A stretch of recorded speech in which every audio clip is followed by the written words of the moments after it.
ہماری زندگیوں میں آنا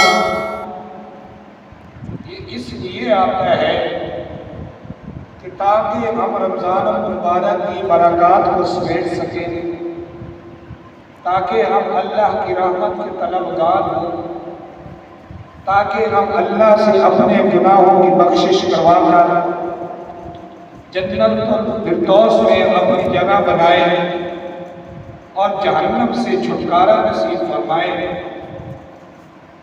اللہ تبارک و تعالیٰ نے قرآن کریم کو اس امت کے لیے رہنما بنایا اور ہدایت کا ذریعہ بنایا، اور قرآن کریم یہ فقط ہمارے دینی معاملات میں ہمارا معاون نہیں ہے، یہ ہمارے دنیاوی معاملات میں بھی ہمارا معاون ہے۔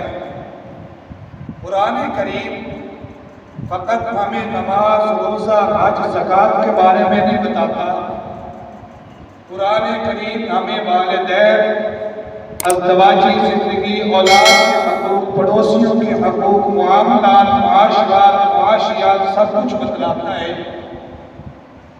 قرآن کریم فقط ہمیں جہنم کے بارے میں نہیں بتاتا، قرآن کریم ہمیں جنت سے جانے کی طرف، جہنم سے بچنے کا راستہ بھی بتلاتا ہے۔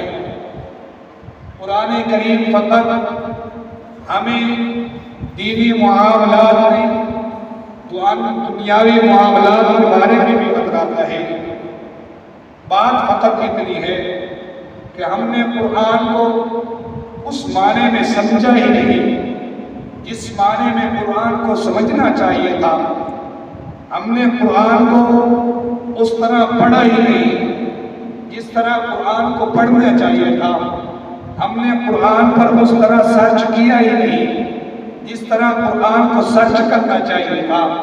اگر ہم قرآن کو اس طرح پڑھتے جس طرح قرآن پڑھنے کا حق ہے، اگر ہم قرآن کو اس طرح سرچ کرتے جس طرح قرآن کے سرچ کرنے کا حق ہے، تو آج ہمارا یہ نظام معاشیت، آج ہمارا یہ نظام زندگی، آج یہ جو ہمارے معاملات ہیں یہ درہم برہم نہ ہوتے، آج غربت کا دورہ نہ ہوتا، آج لوگ تکالیف میں نہ ہوتے، آج لوگ انصاف کی بھیک نہ مانگ رہے ہوتے، آج لوگ نہ حق قتل نہ کیے جاتے، آج لوگوں کا حق نہ کھایا جاتا، کسی کی زمین نہ کھائی جاتی، کسی کا پیسہ وصل نہ کیا جاتا، کسی کو نہ حق مارا نہ جاتا۔ تو یہ جو سارے معاملات ہو رہے ہیں، یہ جو امت پستی کی طرف آئی ہے، یہ جو امت کامیابی سے نیچے آ گئی ہے، یہ جو امت اب ذبح ہو رہی ہے، یہ جو امت اب کٹ رہی ہے، یہ جو امت کے ساتھ ناانصافیاں ہو رہی ہے، یہ جو امت کے ساتھ معاملات خراب کیے جا رہے ہیں، یہ جو حضور کی امت کو دبایا جا رہا ہے، یہ جو حضور کی امت کو دفنایا جا رہا ہے، آپ دیکھ سکتے ہیں دنیا کے اوپر اس وقت مسلمانوں پر غالب آ چکی ہے۔ فلسطین کے اندر مظلوم مسلمانوں کو تشدد کا نشانہ بنایا جا رہا ہے، وہاں مظلوم مسلمان بھائیوں کے ساتھ زیادتی کی جا رہی ہے، ان کے اعضاء کو کاٹا جا رہا ہے، زندہ لوگوں کی آنکھیں نکالی جا رہی ہیں، بچیوں کو زندہ دردور کیا جا رہا ہے، بچیوں کو جو ہے وہ شہید کیا جا رہا ہے۔ آج فلسطین مسلمانوں کی عزت و آبرو کے ساتھ کھلواڑ کیا جا رہا ہے۔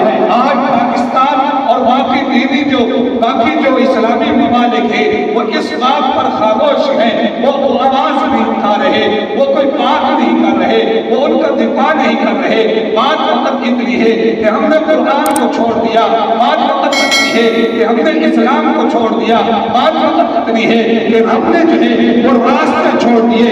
اس راستے پر چل کر اللہ نے اس امت کو کامیابیاں دینی تھی، وہ راستے چھوڑ دیے۔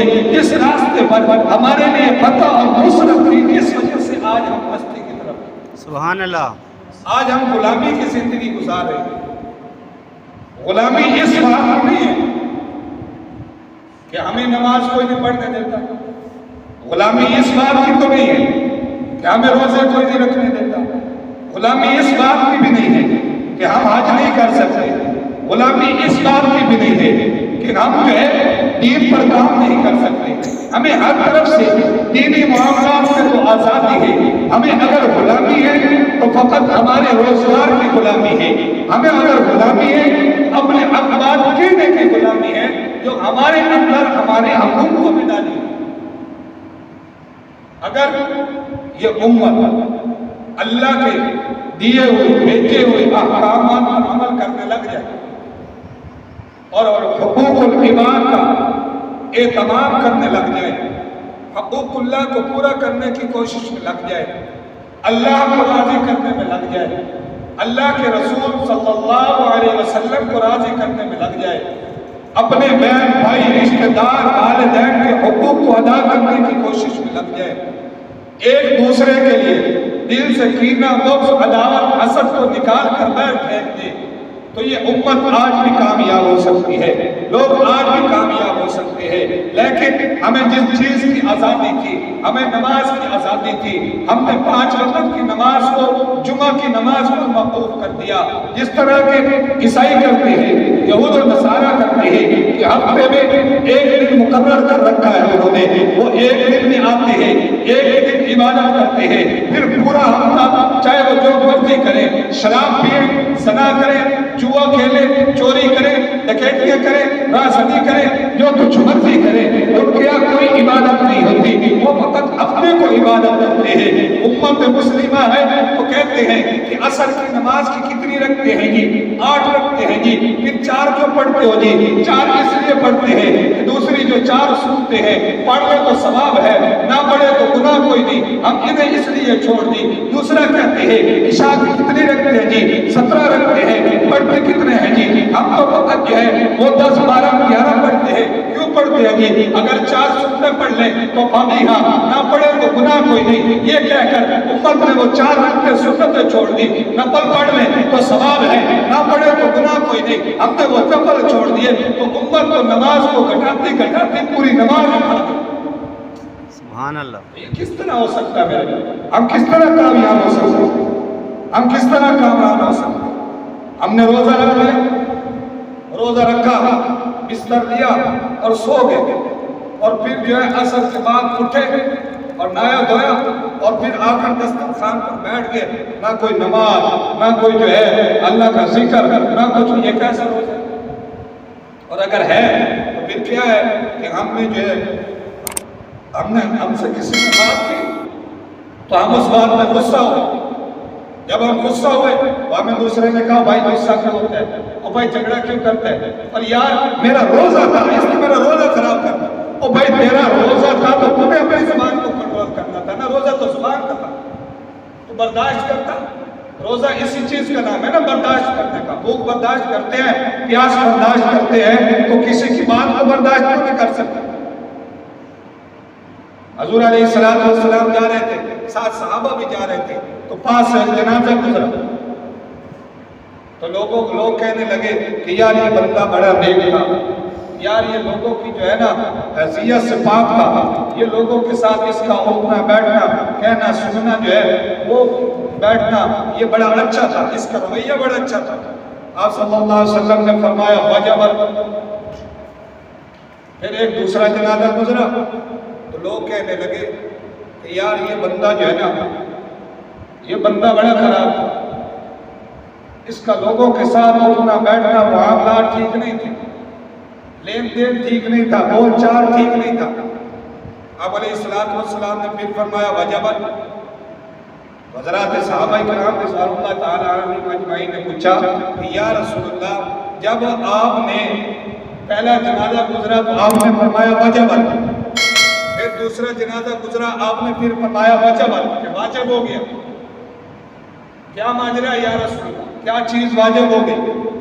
حضور علیہ السلام نے فرمایا کہ جب پہلا جنازہ گزرا تو لوگوں نے نیک تمناؤں کی خواہشات کی, اس کے ساتھ نیکی کے الفاظ لگائے, اس سے لوگوں نے صلہ رحمی کو جو ہے وہ پہچانا کہ یہ صلہ رحمی کرتا تھا، اس کا لوگوں کے ساتھ اٹھنا بیٹھنا بولنا چلنا ٹھیک تھا، لین دین کے معاملات ٹھیک تھے، تو اس پر اللہ کی مخلوق راضی تھی۔ میں نے وجبت کہا، اللہ نے اس پر جنت کو واجب کر دیا۔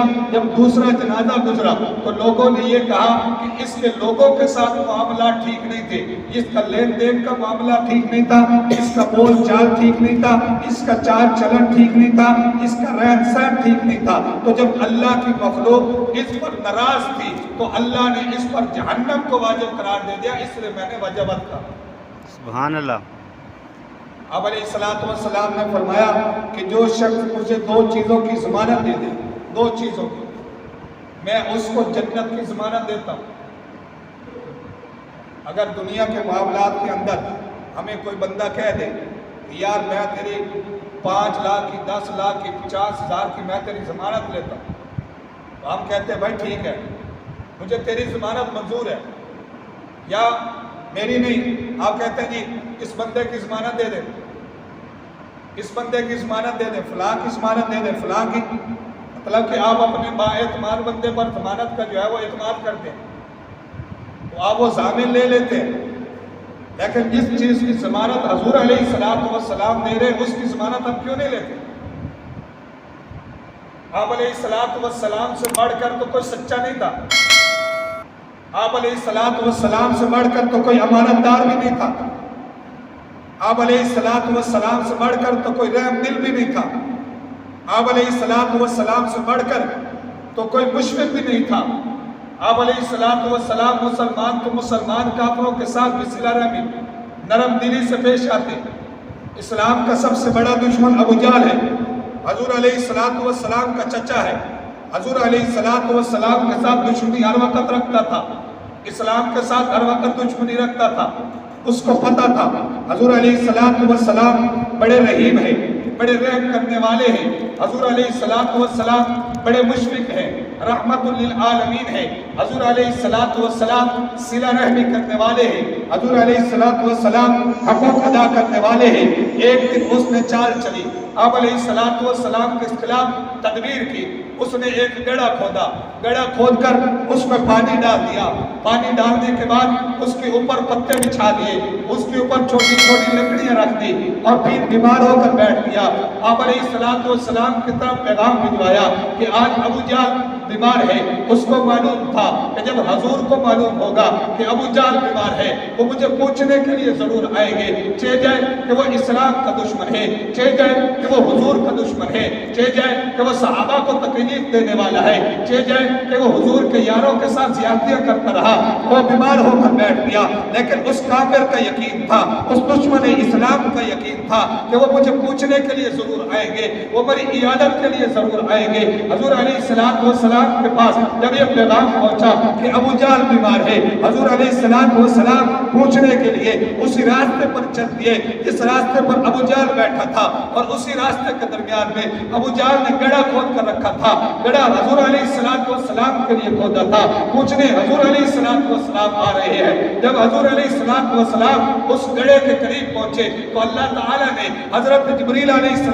السلام کو بھیجا کہ اے جبریل جاؤ میرے پیغمبر کو جا کر بتلاؤ کہ اس سے آگے قدم نہ رکھنا، اس سے آگے تمہارے لیے ابو جہل نے گڑھا کھود کر رکھا ہے۔ حضور علیہ السلام کو حضرت جبریل علیہ السلام نے آ کر اس گڑھے کے قریب روک دیا، حضور علیہ السلام اڑی کہ اسی گڑھے کے قریب آ کر رک گئے۔ ابو جہل حضور علیہ السلام کو یہ کہتا ہوا آگے چلتا آیا کہ آئیے میرے بھتیجے، مجھے معلوم ہے آپ مجھے پوچھنے کے لیے آ رہے ہیں، آئیے میرے بھتیجے میں بیمار ہوں، آپ تو بڑے رحمت للعالمین ہیں، آپ تو سبھی کو پوچھنے کے لیے جاتے ہیں، آپ پر تو اگر کوئی کوڑا کرکٹ پھینکے آپ اس کے گھر کی صفائی جا کر کرتے ہیں، آپ تو اس کو پانی بھر کر دیتے ہیں، آپ پر کوئی اوجڑی پھینکے آپ تو اس کی بھی تیمارداری جا کر کرتے ہیں، میں تو آپ کا خون ہوں، میں تو آپ کا چچا ہوں، آئیے نا مجھے پوچھئے تو صحیح، میں تو بیمار ہوں، میری بیمار پرسی تو کیجئے۔ حضور علیہ السلام گڑھے کے قریب رکے کھڑے ہیں، ابو جہل یہ کہتا اسی گڑھے کے اندر گر گیا۔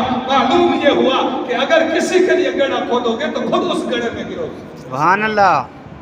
لیکن اس بندے نے جس نے تمہارے لیے گڑھا کھودا ہے، اس کے گڑھے کھودنے اور اس کا اسی گڑھے میں گرنے کا انتظار تو کیجئے. انتظار کا مقصد یہ نہیں ہے کہ اگر اس نے تمہارے لیے گڑھا کھودا، اس نے تمہارے لیے زیادتی کی، اس نے تمہارے ساتھ ظلم کیا، اس نے تمہارا حق کھایا، تو تم نے اس کا بول چال چھوڑ دیا، تم نے اس کے ساتھ سلام دعا چھوڑ دیا، اور پھر یہ کہتے رہے کہ یار یہ بندہ بڑا ظالم ہے، اس نے میرے ساتھ زیادتی بڑی کی ہے، لیکن یہ جو ہے میں نے اس کو معاف کر دیا، میں اس کے ساتھ سلام دعا نہیں لیتا. اور پھر جب وہی بندہ اس کے خلاف کوئی زیادتی ہوتی ہے، وہ کسی مشقت میں آتا ہے، کسی تکلیف میں آتا ہے، اس کو کوئی بیماری آ جاتی ہے، تو پھر آپ اس کی بیماری پر، پھر آپ اس کی تکلیف پر، پھر آپ اس کی زیادتی پر خوش ہوتے ہیں کہ کل اس نے میرے ساتھ زیادتی کی تھی، آج اس کے ساتھ ہو رہی ہے. آپ کا یہ خوش ہونا یہ اللہ تعالیٰ کو گوارا نہیں ہے. اللہ تعالیٰ نے اس خوش ہونے کو کینہ سے تعبیر کیا ہے، اور جس دل کے اندر کینہ ہو، آپ علیہ السلام نے فرمایا کہ شب برات کی رات ہو، رمضان المبارک کا مہینہ ہو، کوئی بھی برکت والی رات ہو، ایسے بندے کی دعا قبول نہیں ہوتی. سبحان اللہ. تو آپ علیہ السلام نے انتظار کیا. اب ابو جہل اس گڑھے میں گر گیا. اب جو ہے عتبہ شیبہ بڑے بڑے جو ہے وہ سردار کافر سارے مشرک سارے اکٹھے ہو گئے کہ ابو جہل کو اس گڑھے سے نکالے. اب آپ بتائیں کہ ایک بندہ کتنا گڑھا کھود سکتا ہے؟ کتنا گڑھا کھود سکتا ہے؟ اس نے 1 فٹ کا کھودا ہوگا، 2 کا کھود لیا ہوگا، زیادہ سے زیادہ 10 کا کھود لیا ہوگا، اس سے بڑا تو کوئی نہیں کھود سکتا. تو اب کافر جو ہے وہ ابو جہل کو نکالنے کے لیے بڑی رسی لے کر آئے. انہوں نے رسی پھینکی، کہا ابو جہل اس کو پکڑ. وہ کہتے رسی مجھ تک پہنچی نہیں. کافر دوسری رسی لے کر آئے، اس کو اس کے ساتھ باندھا اور جوڑ کر پھر اس کو جو ہے نا گڑھے میں ڈال دیا. کہا ابو جہل اس کو پکڑ. اب وہ کہتا رسی مجھ تک پہنچی نہیں. تو کافروں نے کئی رسیاں جوڑ کر اس گڑھے کے اندر پھینکی تاکہ ابو جہل اس رسی کو پکڑے اور پکڑ کر پھر اس گڑھے سے باہر آ جائے. لیکن اللہ کے نظام سے، اللہ کی قدرت سے وہ رسی ابو جہل تک پہنچی نہیں ہے. تو جب وہ رسی پہنچی نہیں تو ابو جہل کہنے لگا کہ مجھے معلوم ہے کہ میں اس گڑھے سے خود نہیں نکل سکتا، مجھے معلوم ہے کہ اس گڑھے سے تمہاری تدبیریں مجھے نہیں نکال سکتی. اگر اس گڑھے سے مجھے کوئی نکال سکتا ہے تو وہ محمد کے ساتھ ہے صلی اللہ علیہ وسلم، اس کے علاوہ مجھے کوئی نہیں نکال سکتا. اب کافر ہے، اس کو بھی یقین ہو گیا کہ مجھے یہاں سے نکالنے والی ذات وہی ہے جس کے لیے میں نے گڑھا کھودا تھا. تو اب حضور علیہ السلام کے پاس یہ پیغام پہنچایا گیا کہ ابو جہل کے لیے رسیاں پھینکی گئی لیکن وہ نکلا نہیں ہے. اس کو نکالنے کے لیے آپ کو آنا ہوگا. ابو جہل یہ کہتا ہے مجھے اگر یہاں سے کوئی نکال سکتا ہے تو وہ میرا بھتیجا محمد صلی اللہ علیہ وسلم نکال سکتے ہیں. حضور علیہ السلام نے یہ نہیں فرمایا کہ بھائی میں کیوں جاؤں، ابو جہل نے تو گڑھا میرے لیے کھودا تھا، میں گر جاتا تو میرا کیا ہوتا. ابو جہل نے میرے لیے گڑھا کھودا تھا، وہ تو میرے خلاف تھا، میں اس کو کیوں نکالوں، میں اس کی طرف کیوں جاؤں. آپ جائیں، مرتا ہے تو مر جائے. نہیں، وہ رحمت للعالمین نبی تھے. آپ علیہ السلام نے جب یہ سنا تو آپ علیہ السلام چل دیے اور پھر آپ علیہ السلام نے اس گڑھے کے اوپر کھڑے ہو کر ایسے اپنا ہاتھ اندر کیا. اب مجھے بتلائیے کہ جہاں کافروں کی اتنی لمبیاں رسیاں وہ نہیں آ سکی، نہیں پہنچ سکی، وہاں حضور علیہ السلام نے یوں اپنا ہاتھ کیا اور ابو جہل کو پکڑا اور پکڑ کر باہر دے مارا. یہ حضور علیہ السلام کا معجزہ تھا. تو میرے بھائی حضور علیہ السلام کے لیے گڑھا کھودا گیا تھا.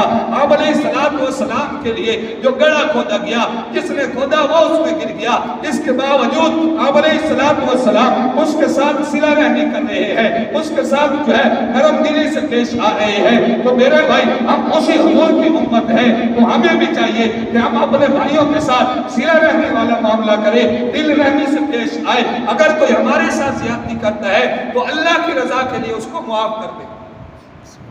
جب ہم اللہ کی رضا کے لیے اس کو معاف کر دیں گے تو پھر اللہ تبارک و تعالیٰ بھی ہمارے ساتھ کی ہوئی زیادتی کبھی کسی کو معاف نہیں کرے. یہی فرمایا کہ حقوق اللہ معاف فرما دے گا، لیکن حقوق العباد معاف نہیں ہوں گے. جس طرح اللہ نے ہم پر نماز، روزہ، حج، زکوٰۃ فرض و واجب کیے ہیں، اسی طرح اللہ پاک نے ہمارے لیے حقوق العباد بھی واجبات کیے ہیں، ہم پر فرض ہے. تو حضور علیہ السلام نے فرمایا جو بندہ دو چیزوں کی مجھے ضمانت دے میں اس کو جنت کی ضمانت دیتا ہوں. فرمایا ایک وہ جو دو جبڑوں کے درمیان میں زبان، فرمایا جو بندہ مجھے اپنی زبان کی ضمانت دے میں اس کو جنت کی ضمانت دیتا ہوں. دوسری چیز فرمایا جو دو رانوں کے درمیان میں ہے شرمگاہ، جو بندہ اپنی زبان اور شرمگاہ کی مجھے ضمانت دے کہ میں اپنی زبان سے غلط بات نہیں کہوں گا، جھوٹ نہیں بولوں گا، اپنی زبان سے کسی کو تکلیف نہیں دوں گا، اپنی زبان کسی کے دل کے اندر زخم نہیں کروں گا، کسی کی دل آزاری نہیں کروں گا، اور شرمگاہ سے اس کو غلط استعمال نہیں کروں گا، کسی کی عزت کے ساتھ کھلواڑ نہیں کروں گا. فرمایا جو بندہ مجھے ان دو چیزوں کی ضمانت دے دے میں اس کو جنت کی ضمانت دیتا ہوں. سبحان اللہ. تو میرے بھائی یہی بات حقوق العباد میں شامل ہے. وَقَضَىٰ رَبُّكَ أَلَّا تَعْبُدُوا إِلَّا إِيَّاهُ. یہاں پر اللہ تبارک و تعالی نے اپنی عبادات کے بارے میں ذکر فرمایا کہ میری عبادت کرو، میں آپ کا رب ہوں، یہ میرا حق ہے، میری عبادات کرو، میرے احکامات کو مانو، میں نے جو تم پر فرض کیا اس فرض کو ادا کرو، میں نے جو تم پر واجب کیا ان واجبات کو ادا کرو. اگر تم میرے فرائض میرے واجبات کو ادا نہیں کرو گے تو میں تمہیں معاف کر سکتا ہوں، لیکن پوچھ تاچھ ہو سکتی ہے. ایسے بھی معاف نہیں کیا جائے گا کہ ایک بندہ ہٹ دھرمی کا شکار ہو اور وہ یہ کہتا رہے کہ میرا اللہ مجھے معاف کر دے گا اور پھر وہ کوئی بھی معاملہ نہ کرے، نماز کے قریب بھی نہ جائے، آذان ہو رہی ہے مسجد کے قریب پہنچ کر پھر وہ چھوڑ دے. وہ ایسا بھی نہیں ہے. یہ کہتے ہیں کہ لگاتار 3 جمعے جو بندہ جان بوجھ کر چھوڑ دیتا ہے، دوسری حدیث میں ہے جو بندہ جان بوجھ کر 8 نماز چھوڑ دیتا ہے وہ کفر کا مرتکب جا کے ٹھہرتا ہے. ہم نے کتنے جمعے چھوڑ دیے، ہم نے کتنی نمازیں چھوڑ دی. شیطان نے ایک سجدہ نہیں دیا، اللہ نے اسے نکال دیا، حالانکہ شیطان اللہ کا سب سے برگزیدہ فرشتہ تھا، سب سے زیادہ عبادت کرنے والا فرشتہ تھا، لیکن ایک سجدے کا انکاری ہوا، اللہ نے اسے فرشتوں کی سب سے نکال دیا، اللہ نے اسے جو ہے مرتد کر دیا اور اسے جو ہے وہ جہنم کا گڑھا بنا دیا.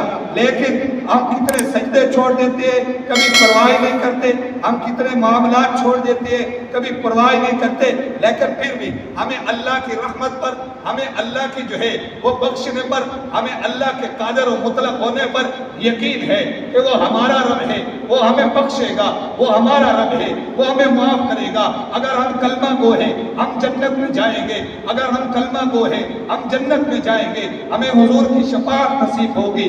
لیکن جو حقوق العباد ہیں جب تک ادا نہیں کریں گے اللہ معاف نہیں کرے گا. ایک صحابی کا واقعہ آتا ہے، ایک صحابی رسول ہے، حضور علیہ السلام سے بعد، حضور علیہ السلام کے بعد سب سے اعلیٰ، سب سے افضل، سب سے جو ہے افضل اشرف مخلوق حضرات صحابہ کرام کی ہے، جنہوں نے حضور علیہ السلام کے لیے اپنا تن مان دھن جان قربان کی، بچے قربان کیے، اولادیں قربان کی، بیویاں قربان کی، اپنا مال و زر قربان کیا، سب کچھ چھوڑ کر حضور علیہ السلام کے ساتھ بولیے دین کے لیے قربانیاں دی، اسلام کے لیے قربانیاں دی. اگر جنگ کا میدان سجا صحابہ تھے، اگر کہیں اور مارکا سجا صحابہ تھے، اگر حضور علیہ السلام نے کوئی حدیث سنائی گواہ صحابہ تھے، اگر حضور علیہ السلام کے پاس اللہ سے وحی نازل ہوئی تو وحی کو حضور علیہ السلام سے سننے والے صحابہ تھے. سارے دین کو سمیٹنے والے، حضور علیہ السلام کی سنت کو سمیٹنے والے، احادیث مبارکہ کو لینے والے صحابہ کرام کی جماعت ہے، وہ افضل جماعت ہے. پھر بھی اس کے بعد بھی ایک صحابی رسول ہے، حضور کے کلمہ گو ہے، حضور کے ساتھ بیٹھنے والے ہیں، حضور کی محفل میں بیٹھنے والے ہیں، حضور کی صحبت میں بیٹھنے والے ہیں.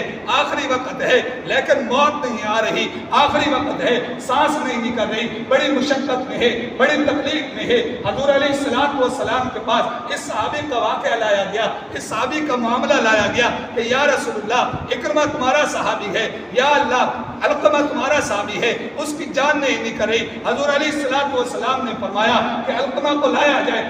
جو ہے حضور علیہ السلام وہاں پہنچے، اس صحابی رسول کے پاس پہنچے اور جا کر اس کو کلمے کی تلقین کی، لیکن کلمہ نہیں نکل رہا. حضور علیہ السلام نے فرمایا اس کے ماں باپ زندہ ہے، فرمایا کہ باپ مر گیا، ماں زندہ ہے، فرمایا اس کی ماں کو بلایا جائے، ماں آ گئی۔ حضور علیہ السلام نے فرمایا کہ بتاؤ آپ اس پر راضی ہیں یا ناراض ہیں؟ تو ماں کہنے لگی کہ میں اس پر ناراض ہوں، میری اس سے بنتی نہیں ہے، میں تو اس سے کب کی ناراض ہوں۔ حضور کا صحابی ہے لیکن اس کے باوجود بھی اس کی سانسیں ختم نہیں ہو رہی، اس کی زبان پر کلمہ جاری نہیں ہو رہا۔ حضور علیہ السلام نے فرمایا کہ اپنے بچے کو معاف کروا دو، فرمایا میں نہیں معاف کرنے والی۔ حضور علیہ السلام نے فرمایا کہ لکڑیاں اکٹھی کی جائے تاکہ اس کو جلایا جائے، جس پر ماں ناراض ہے اس پر اللہ اور اللہ کے رسول ناراض ہے۔ حضور کا صحابی لیکن اس کے باوجود بھی حضور فرما رہے ہیں جس پر ماں ناراض ہے اس پر اللہ اور اللہ کے رسول ناراض ہے، اس کو جلا دو۔ جب لکڑیاں اکٹھی کی گئی، اس کو جلانے کا انتظام کیا گیا تو ماں نے کہا کہ میرے بیٹے کو جلاؤ نہیں، میں اس کو معاف کرتی ہوں۔ جیسے ہی ماں نے معافی کے لفظ دہرائے، فوراً التما کی زبان پر لا الہ الا اللہ محمد رسول اللہ کا ورد جاری ہو۔ تو بھائی ہم کس دور میں رہ رہے ہیں؟ ہم اپنے ماں باپ کو کچھ سمجھتے ہی نہیں۔ ہم کہتے ہو اماں ابا جدید دور ہے، تانوں کی پتہ تسی کدی باہر گئے ہو تو تانوں پتہ ہوئے۔ ساڈے کول پوچھو ابا ہوں تو بڑھا ہو گیا، ہوں تو مہربانی کیتی کر پیچھے بیٹھا کر، ساڈے معاملات تے چنن دا دخل اندازی کیتی کر۔ وہ اماں تو ہر ویلے میری بیوی نال لڑتی رہنی ہے، یہ آج کے دور میں ہے، ہو رہا ہے۔ ماں باپ کی حضور علیہ السلام سے جب پوچھا گیا نا کہ قیامت کب قائم ہوگی تو آپ علیہ السلام نے فرمایا کہ جب ماں باپ کی نافرمانی ہونے لگ جائے، جب ماں باپ کو کچھ نہ سمجھنا لگ جائے تو سمجھ جاؤ کہ قیامت کی چوٹ پڑنے والی۔ اب بھی وہی معاملات ہو رہے ہیں، قیامت کی چھوٹی چھوٹی نشانیاں ساری ظاہر ہو گئی ہیں، اب بڑیاں نشانیاں رہ گئی ہیں۔ اللہ سے میرے بھائی مانگا کریں، یہ رمضان المبارک کا مہینہ ہے، اس کے اندر اگر کسی سے ناراض ہو تو اس کو اللہ کی رضا کے لیے معاف کر دو۔ اگر کسی کا کچھ دینا ہے اس کو دے دو، کسی کا نا حق کھایا ہوا ہے اس کا حق اس کو دے دو۔ یقیناً میرے بھائی پوچھا جائے گا، والدین کی نافرمانی کے بارے میں پوچھا جائے گا۔ اللہ نے تو یہاں تک فرمایا نا اوف۔ دوسری بات آتی ہے نا حضور علیہ السلام کے بارے میں، یا ایھا الذین آمنوا لا ترفعوا اصواتکم فوق صوت النبی، کہ اے مومنو اپنی آواز کو حضور علیہ السلام کی آواز سے اونچا نہ کرو۔ یہ قرآن کے الفاظ ہے نا، یا ایھا الذین آمنوا لا ترفعوا اصواتکم فوق صوت النبی، کہ اے ایمان والو آپ کی آواز حضور علیہ السلام کی آواز سے اونچی نہیں ہونی چاہیے۔ مطلب کیا ہے؟ آپ بات کر سکتے ہیں، آپ سوال کر سکتے ہیں، آپ جواب دے سکتے ہیں، لیکن اونچی آواز میں نہیں، اونچی آواز میں نہیں۔ اور یہاں اللہ کیا فرما رہے ہیں؟ وَقَضَىٰ رَبُّكَ أَلَّا تَعْبُدُوا إِلَّا إِيَّاهُ وَبِالْوَالِدَيْنِ إِحْسَانًا إِمَّا يَبْلُغَنَّ عِندَكَ الْكِبَرَ أَحَدُهُمَا أَوْ كِلَاهُمَا فَلَا تَقُل لَّهُمَا أُفٍّ، کہ اگر تمہارے ماں باپ میں سے کوئی ایک یا دونوں بوڑھے ہو جائیں اور وہ تم سے کوئی بات کرے تو فلا تقل لہما اف، تو ان کے سامنے اف تک کرنے کی بھی تم کو اجازت نہیں ہے، اف تک کرنے کی بھی تم کو اجازت نہیں ہے کہ تم یہ کہہ دو کہ ابا جی میں تھکے ہویا جی، ابا جی میں تو ہنے کام کر کے آیا سی جی، ابا جی کی کر دیو پتہ نہیں ہارے لے تانگ۔ مطلب کیا ہے کہ تمہیں اگر وہ کوئی کام کہیں تو تم اس کے آگے جواب بھی نہیں دے سکتے، فوراً ہی اس کے کام کی طرف لگ جاؤ۔ اتنی عظمت و محبت اللہ تبارک و تعالیٰ نے والدین کی فرمائی ہے۔ اور اسی طرح پڑوسیوں کے حقوق ہیں، باقی ازدواجی زندگی کے حقوق ہے، اپنی اولاد کے حقوق ہے، رشتہ داروں تعلق والوں کے حقوق ہے۔ تو دعا ہے کہ اللہ رب العزت ہمیں حقوق اللہ کے ساتھ حقوق العباد بھی پورے کرنے کی توفیق نصیب فرمائے۔ وآخر دعوانا الحمدللہ رب العالمین۔